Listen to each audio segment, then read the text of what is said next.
You know, sometimes these things just don't work out. The Future Attack Reconnaissance Aircraft, or FARA program, was meant to lead to the US Army's new weaponized scout helicopter.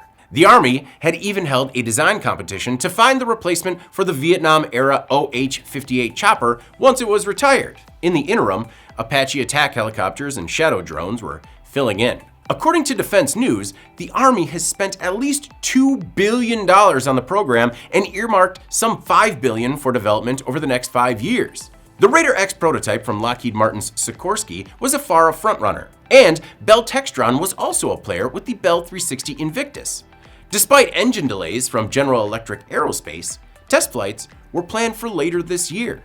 Well, last week, Army officials said they are ending FARA as part of a major overhaul that will also see the end of the Shadow and Raven fleets. The focus will be shifted to Blackhawks, the newest Chinook cargo helicopter, the future long-range assault aircraft, and drone R&D. General James Rainey said the shift shouldn't be viewed as a failure because other modernization efforts remain ahead or on schedule. I'm David Manti. This is Manufacturing Now.